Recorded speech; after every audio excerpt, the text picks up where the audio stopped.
நான் இன்டர்நெட் இல் ஒரு zombie package தேடினேன். ஷாப்கீப்பர் உடனே சில படங்களை அனுப்பினான். உங்களுக்கு ஒரு தாழ்ந்த ரகமா, உயரமானவளா அல்லது மிகவும் குளிர்ச்சியான, ஆபத்தானவளா? சார், உங்களுக்கு எந்த மாடல் வேண்டும்? என் பேங்க் பேலன்ஸ் ஐ பார்த்து நான் மிகவும் சங்கடத்துடன், அண்ணே, எனக்கு இருக்கையிலேயே மிகவும் மலிவானதை கொடுங்கள் என்று டைப் செய்தேன்.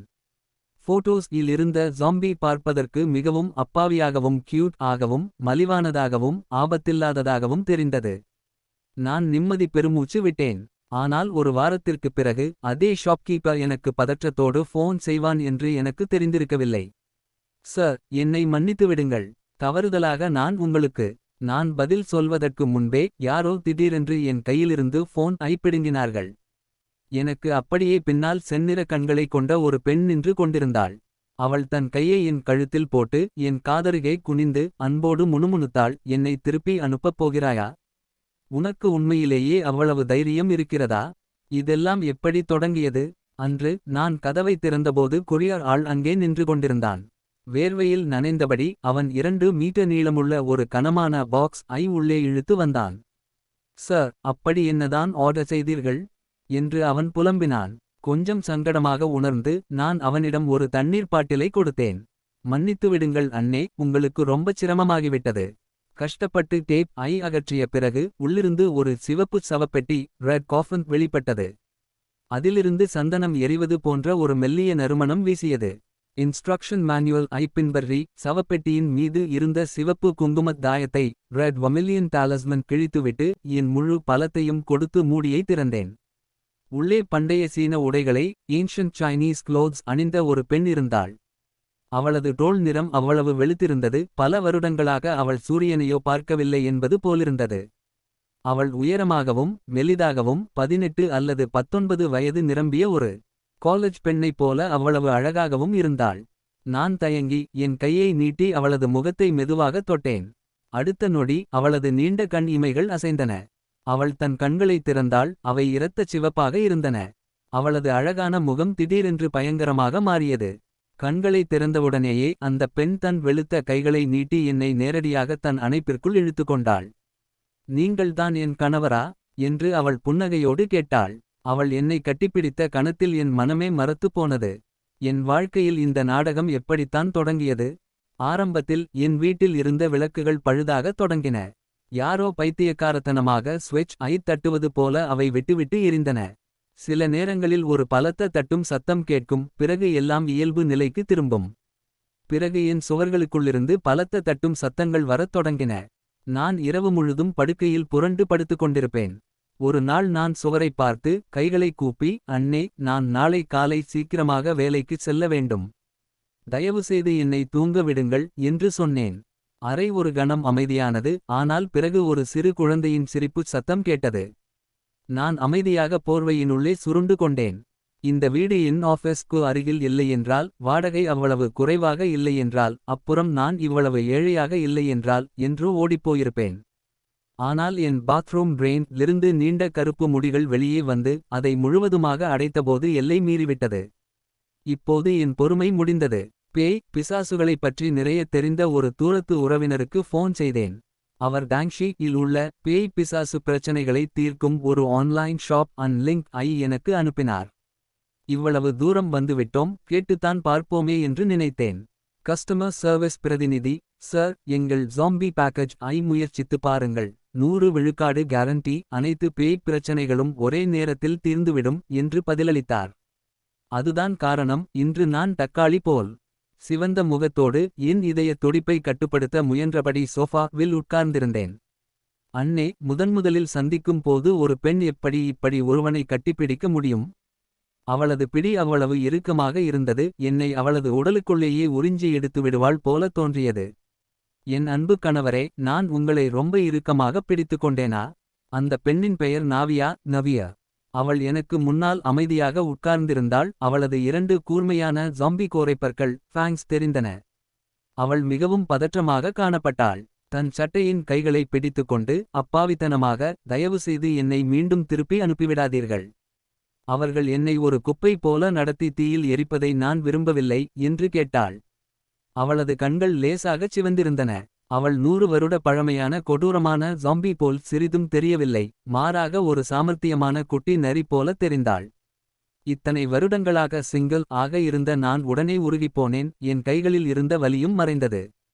நான் அவசரமாக அவளிடம் ஒரு பால் பாட்டிலை கொடுத்து புன்னகையோடு, உனக்கு பசிக்கும், இதை குடிக்கிறாயா என்று கேட்டேன். ஆனால் நான் பேசியதுமே அவள் புன்னகைத்தாள். வெளிச்சத்தில் அவளது 2 கூர்மையான கோரைப்பற்களும் மின்னின. எனக்கு திடீரென்று நினைவுக்கு வந்தது, முட்டாளே, அவள் ஒரு ஜாம்பி. அவள் இரத்தத்தை குடிப்பாளே தவிர பாலை அல்ல. நான் அமைதியாக என் கையை பின்னுக்கு இழுத்தேன். சூழ்நிலை மிகவும் விசித்திரமாக மாறியது. சரியாக அப்போது அறையின் விளக்குகள் மீண்டும் விட்டுவிட்டு எரியத் தொடங்கின. கடைசியாக அந்த பேய் வந்துவிட்டது என்று நினைத்தேன். நாவியாவின் சிவப்பு கண்கள் இருட்டில் பிரகாசிக்கத் தொடங்கின. நான் எதையும் புரிந்துகொள்வதற்கு முன்பே அவள் திடீரென்று என் கழுத்தை கட்டிப்பிடித்துக் கொண்டாள். அவளது குளிர்ந்த முடிகள் என் கழுத்தில் உரசின. பயப்படாதே, நான் உன்னை பாதுகாப்பேன் என்று அவள் முணுமுணுத்தாள். அடுத்த நொடி விளக்குகள் மீண்டும் எரிந்தன. நாவியா என்னை தன் கைகளிலிருந்து விடுவித்தபோது அவள் ஒரு சிவப்பு துணியை தவிர வேறு எதுவும் அணியாத ஒரு சிறிய பேய் குழந்தையை பிடித்துக் கொண்டிருந்தாள். நாவியா அந்த குழந்தையை உற்று பார்த்து, அப்படியானால் நீதானா அது என்று கூறினாள். அவளது புன்னகை முற்றிலும் மறைந்திருந்தது. அவள் தன் பிடியை இறுக்கினாள். அவளது கூர்மையான நகங்கள் நேரடியாக அந்த குழந்தையின் உடலுக்குள் பாய்ந்தன. அந்த குழந்தை உரக்க அழத் தொடங்கியது. என்னை மன்னித்து விடுங்கள். இனி யாரையும் பயமுறுத்த மாட்டேன். அண்ணே, நான் உங்களை காயப்படுத்த விரும்பவில்லை. எனக்கு வெறுமனே போர் அடித்தது. யாராவது கூட விளையாட வேண்டும் என்று மட்டுமே நினைத்தேன். நான் இன்னமும் அதிர்ச்சியில் இருந்தேன். இந்த குழந்தை வெறும் 4 அல்லது 5 வயது மட்டுமே நிரம்பியது போல் இருந்தது. மனித அனுதாபத்தை பயன்படுத்திக் கொள்வது தெளிவாக தெரிந்தது. நாவியா என் முகபாவனையை புரிந்து கொண்டாள். அவள் என் பக்கம் சாய்ந்து, நீயே சொல், இவனை கொன்றுவிடட்டுமா அல்லது போக விடட்டுமா? நீங்கள் மனிதர்கள் வழக்கமாக இதுபோன்ற விஷயங்களை என்ன செய்வீர்கள் என்று கேட்டாள். நான், இவனை எமதூதர்களிடம் ஒப்படைத்துவிடு. எமன்தான் இவன் விதியை தீர்மானிப்பான்.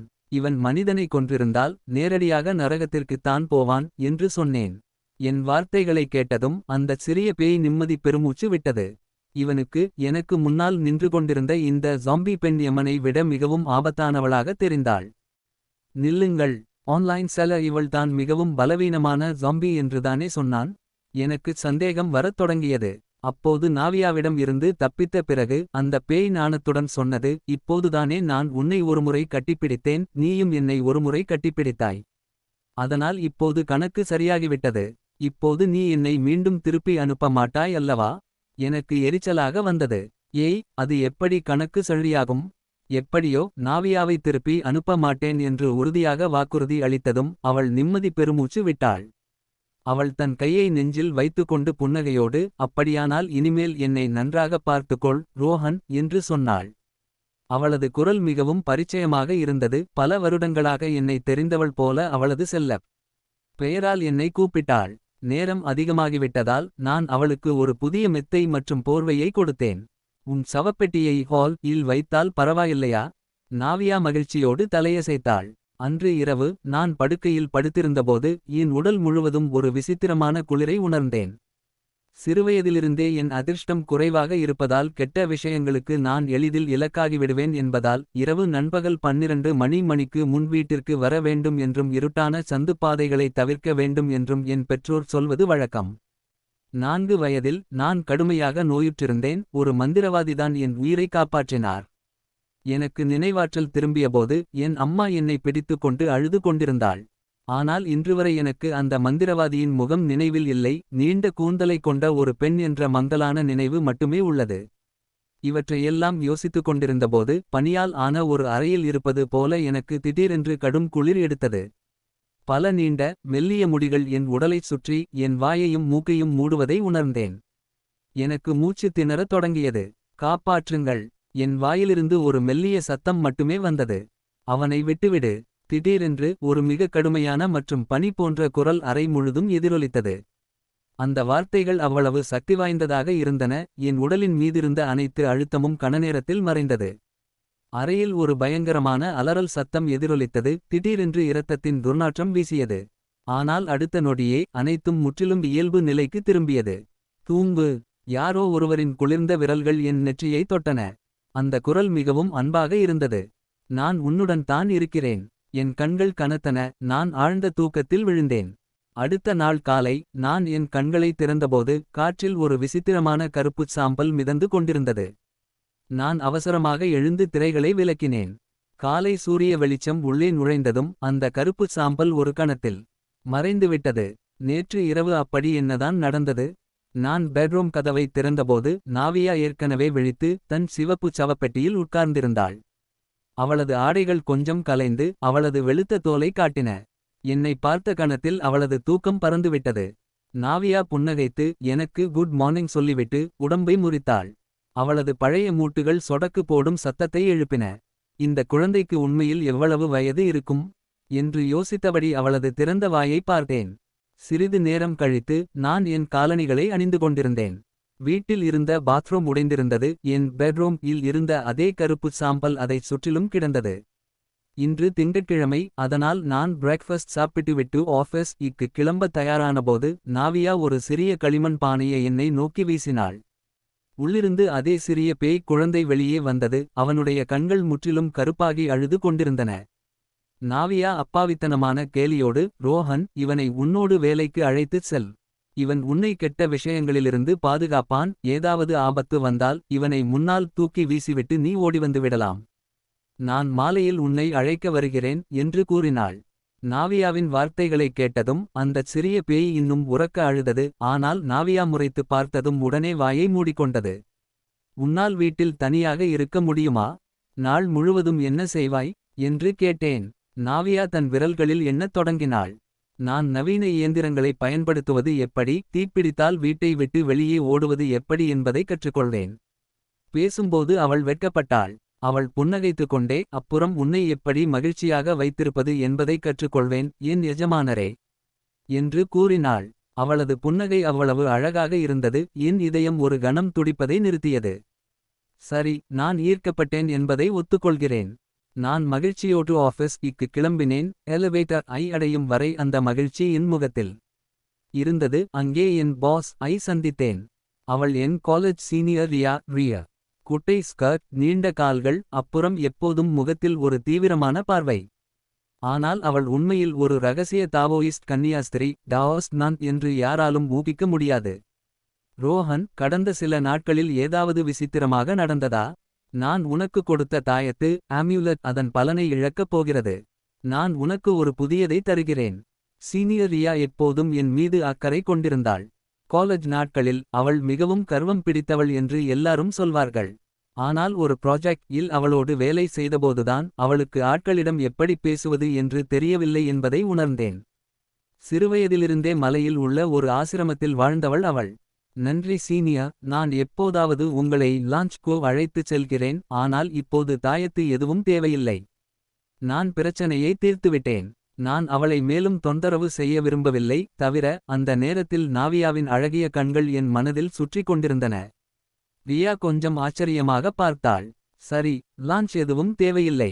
ஏதாவது பிரச்சனை என்றால் என்னை உடனே கூப்பிடு. அவள் சென்ற பிறகு அவள் கொஞ்சம் கோபமாக இருந்தது போல் எனக்கு தோன்றியது. சரியாக அப்போது அந்தச் சிறிய பேய் பானையிலிருந்து வெளியே எட்டி பார்த்தது. அண்ணே, அந்த பெண் நிச்சயமாக உன்னை வழியுறாள். நான் அவனை வசைபாடினேன். வாயை மூடு, அவள் ஒரு நான் பேய். அவளது இதயம் அமைதியாக இல்லை, ஆனால் அவளது சக்திகள் மிகவும் நல்லது என்று சொன்னது. நான், அப்படியானால் நாவியாவோடு ஒப்பிடும்போது அவள் எப்படிப்பட்டவள் என்று கேட்டேன். நான் ஏதோ முட்டாள்தனமாக பேசியது போல அந்த பேய் என்னை பார்த்தது. உண்மையிலேயே நீங்கள் இருவரையும் ஒப்பிடுகிறீர்களா? நாவியா தன்னை ஒரு பலவீனமான ஜாம்பி என்று கூறிக்கொண்டது எனக்கு நினைவுக்கு வந்தது. மாலை காலை 6 மணி ஆகியிருந்தது. ஆஃபீஸ் கிட்டத்தட்ட காலியாக இருந்தது. நான் கொஞ்சம் ஓவர்டைம் வேலை செய்து கொண்டிருந்தேன். சீனியர் ரியா என்னை அவளோடு கிளம்பும்படி கேட்டிருந்தாள். ஆனால் நான் மறுத்துவிட்டேன். கிளம்புவதற்கு முன் அவள், உன் காதலிக்காகக் காத்திருக்கிறாயா என்று கேட்டிருந்தாள். நான் சங்கடமாக அதை மறுத்தபோது அவள் வேகமாக வெளியே சென்றாள். நான் என் பையை பேக் செய்து கொண்டிருந்தபோது திடீரென்று ஆஃபீஸ் முழுவதும் மேள தாளங்கள் மற்றும் நாதஸ்வரத்தின் உரத்த சத்தம் எதிரொலித்தது. ஒரு நவீன ஆஃபீஸ் இல் பாரம்பரிய மேள சத்தங்கள். பிறகு ஒரு பயங்கரமான சிறுவர்களின் பாடல் சத்தம் கேட்டது. அது படிப்படியாக உரக்க கேட்டு காதை பிளக்கும் அலறலாக மாறியது. நெற்றியில் சிவப்பு பொட்டு வைத்த பல சிறிய காகித பொம்மைகள் பேப்பர் பப்பட்ஸ் ஒரு பல்லக்கை பலன்கீன் சுமந்து கொண்டு ஆஃபீஸ் தரையில் என்னை நோக்கி ஓடிவருவதை பார்த்தேன். அவை அருகில் வர வர பெரிதாக வளரத் தொடங்கின. அந்த பொம்மைகள் என் கண்ணெதிரே நின்றன. அவற்றின் விழிபிதுங்கிய கண்கள் வெளியே தள்ளியிருந்தன. ஒரு விசித்திரமான பயங்கரமான குரலில் நீதான் புதிய மாப்பிள்ளையா என்று கேட்டன. அந்தச் சிவப்பு கண்களில் என் பயந்த முகம் பிரதிபலிப்பதை பார்த்தேன். என் மூச்சு நின்றது. சரியாக அப்போது பானைக்குள்ளிருந்து அந்தச் சிறிய பேய் அண்ணே அதை அடித்துக் கொல்லுங்கள். அப்போதுதான் அது என்னை கொல்ல முடியாது என்று கத்தியபடி ஒரு பலமான ஃப்ளாங்கேக் அடித்து ஒரு பொம்மையை கீழே தள்ளியது. எதுவும் யோசிக்காமல் நான் திரும்பி என் உயிரை காப்பாற்றிக் கொள்ள ஓடினேன். இதுபோன்ற பல்லக்கில் உட்கார்ந்திருக்கும் பெண் பேய்தான் இந்த முழு பகுதியின் மிக ஆபத்தான பாஸ் என்று நான் கேள்விப்பட்டிருந்தேன். நான் ஓடும்போது அந்தச் சிறிய பேய் எனக்கு பின்னாடியே பறந்து வந்தது. அண்ணே, இந்த பேய்களுக்கு நீங்கள் ஒரு மிகச் சுவையான சிக்கன் லெக் மாதிரி. எல்லாரும் உங்களை சாப்பிட விரும்புகிறார்கள். நான் அலறினேன். ஏய், நான் என்ன மூலிகையா எல்லாரும் என்னை துரத்துவதற்கு. திடீரென்று ஆயிரக்கணக்கான சிவப்பு நூல்கள் எனக்கு பின்னாலிருந்து என்னை நோக்கி பாய்ந்து வந்தன. அவை என்னை ஊடுருவி பாய இருந்த நேரத்தில் காற்றில் கொலுசுகளின் இனிமையான சத்தம் ஒலித்தது. எரியும் சந்தனத்தின் பலமான நறுமணம் அறையை நிரப்பியது. சலசலவென்று சத்தமிடும் ஏராளமான வெள்ளி நகைகளை அணிந்திருந்த ஒரு பெண்ணின் மீது நான் நேரடியாகச் சென்று மோதினேன். அந்த பெண் அன்போடு என் இடுப்பைச் சுற்றி தன் கையை வளைத்துக் கொண்டாள். மன்னித்துக்கொள், நான் கொஞ்சம் தாமதமாகிவிட்டேன். என்னை கொல்ல வந்த அந்தச் சிவப்பு நூல்கள் அந்த பெண்ணை பார்த்ததும் நடுவழியிலேயே திரும்பி அமைதியாக பின்வாக்கின. நாவியா ஒரு அழகிய புன்னகையோடு என்னை பார்த்தாள். பிறகு தன் இடது கையை நீட்டினாள். அவளது உள்ளங்கைக்குள் ஒரு பயங்கரமான நீல நிறப்பேய்த்தி ப்ளூ கோஸ்ட்லி ஃபயர் கொழுந்துவிட்டு எரிந்து கொண்டிருந்தது.